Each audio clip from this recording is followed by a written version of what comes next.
दोस्तों सबसे पहले तो मेरी आपसे एक रिक्वेस्ट है कि अगर आप बिल्कुल छोटे बच्चे इस वीडियो को देख रहे हैं तो प्लीज ना देखें, क्योंकि इसमें जो जानकारी है वो आपको अभी जानना जरूरी नहीं है। लेकिन अगर आप 16, 17, 18 साल से ऊपर के कोई बच्चे हैं, हालांकि वो भी बच्चे ही होते हैं माता पिता की नजरों में, तो ऐसे में आपकी उम्र 16, 17, 18 साल से ज्यादा है तो इस वीडियो को ध्यान से पूरा देखते रहिएगा, या फिर अगर आप उनके माता पिता भी इस वीडियो को देख रहे हैं तो ध्यान से देखिएगा, ठीक है ना। दरअसल बात कुछ यूं है दोस्तों की कई बार आपने ऐसे मामले देखे होंगे जिसमें कोई लड़का या लड़की दोस्ती से थोड़ा और आगे बढ़ते हैं, गर्लफ्रेंड बॉयफ्रेंड तक आगे बढ़ते हैं, और उसके बाद उनके बीच की नजदीकियां और ज्यादा बढ़ने लगती हैं, और फिर अगर वो शारीरिक संबंध भी बना लेते हैं, ठीक है ना, और अगर वो दोनों ही नाबालिग हैं मान लीजिए, या फिर कई बार ऐसी सिचुएशन होती है कि लड़का नाबालिग है लड़की बालिग है, या ऐसा होता है कि लड़की नाबालिग होती है और लड़का बालिग होता है, तो सिचुएशन अलग अलग तरह की हो सकती है, या दोनों ही बालिग हो सकते हैं या दोनों ही नाबालिग हो सकते हैं, ठीक है ना। तो ऐसी सिचुएशन पर हाईकोर्ट की तरफ से एक महत्वपूर्ण फैसला निकल कर आ रहा है जो आपको जरूर जानना चाहिए। दरअसल आपने देखा होगा बहुत बार ऐसा होता है कि आजकल के जो युवा लड़के लड़कियां हैं, छोरे चोरियां हैं, वो बहुत कम उम्र में ही मतलब एक गर्लफ्रेंड बॉयफ्रेंड वाली दोस्ती रखने लगते हैं, राइट। फिर उनके बीच में ये सब कुछ होता है और एक समय ऐसा आता है जब उनकी अंडरस्टैंडिंग नहीं बैठती है तो उनके बीच ब्रेकअप हो जाता है। ऐसी सिचुएशन में क्या होता है कि बहुत बार ऐसे केस और मामले देखे गए कई जगहों पर, जिसमें क्या करता है कि या तो लड़की लड़के के ऊपर आरोप लगाती है जबरदस्ती, वही रेप या बलात्कार वगैरह जो कुछ भी आप कह सकते हो उसका, या लड़का, खैर लड़का तो क्या लगाए, मतलब लड़कियां ही लगाती हैं ज्यादातर केस में। अब ऐसे सिचुएशन में होता कुछ यूं है ना कि इतने दिन तो वो गर्लफ्रेंड बॉयफ्रेंड थे, सब कुछ एक दूसरे की सहमति से हो रहा था, लेकिन जैसे ब्रेकअप हुआ अब लड़का तो बेचारा फंस गया ना। तो ऐसे ही एक मामले पर हाईकोर्ट ने बड़ा फैसला दिया, वो भी मैं आपको बताऊंगा आखिर इसके बीच हाईकोर्ट का फैसला क्या है, क्योंकि दोस्तों बहुत बार ऐसे फैसले होते हैं ना आगे जाने वाले मामलों में उदाहरण के रूप में भी पेश किए जाते हैं, और उन पर आगे उच्च न्यायालय, सुप्रीम कोर्ट वगैरह ये भी अगर कोई फैसला देती है तो उससे पहले दिए गए फैसलों पर भी संज्ञान लिया जाता है, और इसलिए ये चीजें जानना पब्लिक के लिए महत्वपूर्ण हो जाता है। अच्छा, एक और अपडेट यहाँ पर ये निकल कर आ रहा कि अगर मान लीजिए किसी की शादी हो चुकी है, ठीक है ना, और शादी करने के बाद अगर पति किसी दूसरी महिला के साथ नाजायज संबंध रखता है तो इस पर भी एक बड़ा अपडेट आ रहा, वो भी मैं आपको बताऊंगा उसमें हाईकोर्ट का क्या कहना है, क्या वो गलत है या सही है, या ऐसा करने पर अपराध की श्रेणी में गिना जाएगा, उसको सजा हो सकती है कितनी, क्या कुछ, जो कोई भी अपडेट है मैं आपको बताता हूँ पूरी बड़ी खबर विस्तार से। अच्छा, इसके अलावा और एक चीज अपन ये जानेंगे कि मान लीजिए आप सोशल मीडिया पर फेसबुक, व्हाट्सएप, इंस्टाग्राम, ट्विटर वगैरह पर किसी लड़की से चैट करते हो या फ्रेंड रिक्वेस्ट भेजते हो, ठीक है ना, तो भी लड़की क्या आप पर आरोप लगा सकती है ऐसा कि जबरदस्ती आप उसके साथ मतलब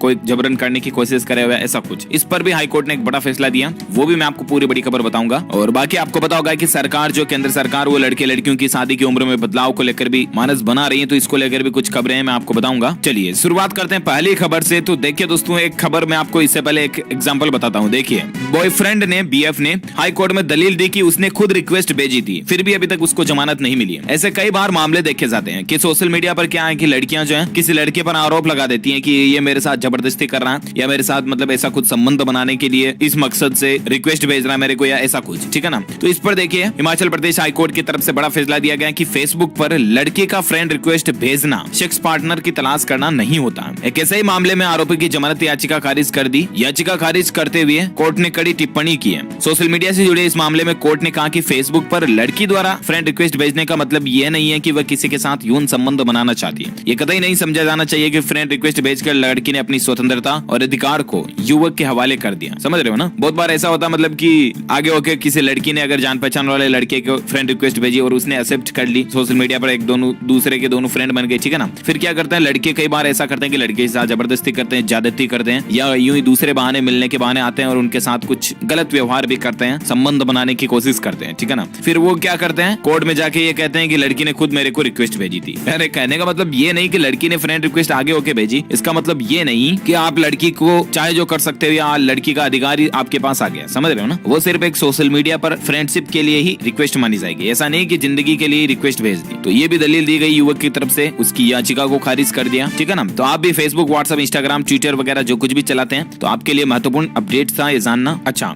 दूसरी बात जैसा कि मैं आपको बता रहा था, देखिए बॉम्बे हाई कोर्ट ने भी क्या फैसला दिया कि नाबालिगों के बीच सहमति से बनाए गए यौन संबंध अपरिभाषित हैं। जैसा कि शुरुआत में मैंने आपको एग्जांपल दिया कि गर्लफ्रेंड बॉयफ्रेंड होते हैं, एक दूसरे के प्रति प्यार में पड़ जाते हैं लड़के लड़की, और फिर क्या करते हैं वो कच्ची उम्र में ही शारीरिक संबंध वगैरह बना लेते हैं और आगे जाकर के उनके बीच अंडरस्टैंडिंग नहीं बैठती है तो एक दूसरे पर आरोप लगाते हैं कि मेरे साथ तो ये किया वगैरह वगैरह वगैरह, ठीक है ना। तो अब इस पर बॉम्बे हाई कोर्ट ने भी बड़ा फैसला दिया। बॉम्बे हाई कोर्ट का एक केस की सुनवाई के दौरान ये फैसला आया। देखिए जरा कि बॉम्बे हाई कोर्ट ने पोक्सो एक्ट के दोषी ठहराए गए 19 वर्ष के एक युवक को जमानत दी और सजा को भी सस्पेंड कर दिया। इस युवक पर सितंबर 2017 में अपनी 15 साल की कजिन से रेप करने का आरोप था। अपने आदेश में जस्टिस संदीप के सिंधे ने उल्लेख किया कि नाबालिगों के बीच सहमति से बनाए गए यौन संबंध लीगल ग्रे एरिया यानी अपरिभाषित रहे हैं। कहने का मतलब कि सहमति से बनाए गए यौन संबंध को अभी तक ना तो अपराध में गिना जा रहा, ना ही ऐसा है कि सहमति से हर कोई बना सकते हैं, समझ रहे हो ना। मतलब इसकी ना तो इजाजत है ना ही कोई अपराध है, अभी तक ये अनडिफाइन है, अपरिभाषित जिसे कहते हैं ना वो, क्योंकि नाबालिग की दी गई सहमति को भी वैध नहीं माना जा सकता। ऐसा नहीं कि लड़की हाँ कर रही है इसका मतलब वो शुरू कर दो बस। कहने का मतलब है कि अनडिफाइंड है ये चीज, अपरिभाषित है ना। देखिए मामला ये था दोस्तों कि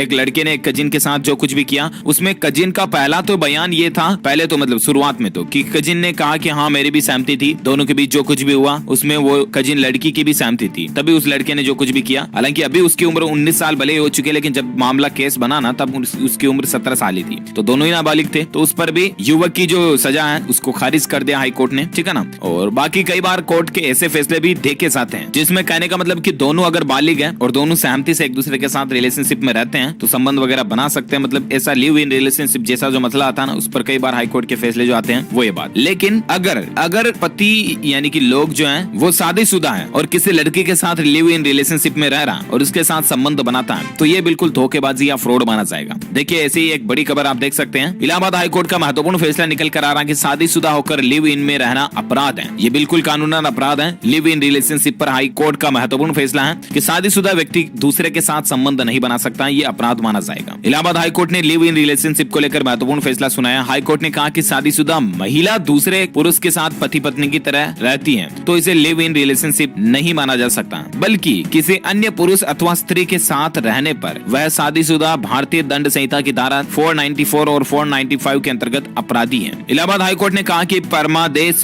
विधिक अधिकारों को लागू करने या संरक्षण देने के लिए जारी किया जा सकता है, किसी अपराधी को संरक्षण देने के लिए नहीं। यदि अपराधी को सुरक्षा देने का आदेश दिया गया है तो यह अपराध को संरक्षण देना होगा और कानून के खिलाफ कोर्ट अपनी अंतर्निहित शक्तियों का प्रयोग भी नहीं कर सकता। तो कहने का मतलब ये है कि कोई पुरुष जब तक दूसरी महिला के साथ संबंध वगैरह या लिव इन रिलेशनशिप में नहीं रह सकता, जब तक कि उसकी पहले वाली पत्नी या उन दोनों के बीच तलाक नहीं हो जाए या उन दोनों का फैसला नहीं हो जाए, तब तक वो पति दूसरे महिला के साथ ऐसा कुछ संबंध वगैरह नहीं बना सकता। क्योंकि ऐसा ही एक मामला था शादीशुदा पुरुष का जिसने कोर्ट में याचिका लगाई कि वो दोनों लिव इन रिलेशनशिप में रह रहे हैं, उन्हें परिवार वालों से सुरक्षा प्रदान की जाए वगैरह वगैरह। तो कोर्ट ने कहा कि ये लिव इन रिलेशनशिप नहीं है वरन दुष्कर्म का अपराध है, इसके लिए पुरुष अपराधी है। कोर्ट ने कहा कि शादीशुदा महिला के साथ धर्मा परिवर्तन करके लिव इन रिलेशनशिप में रहना भी अपराध है, इसके लिए अवैध संबंध बनाने वाला पुरुष भी अपराधी है और ऐसे संबंध वैधानिक नहीं माने जा सकते हैं, यानी कि ऐसे संबंध कोई भी लीगल या कानूनी नहीं है, ठीक है ना। कोर्ट ने कहा कि जो कानूनी तौर पर विवाह नहीं कर सकते हैं उनका लिव इन रिलेशनशिप में रहना, एक से अधिक पति या पत्नी के साथ संबंध रखना भी अपराध है। तो ये भी हाई कोर्ट की तरफ से एक महत्वपूर्ण फैसला आ रहा।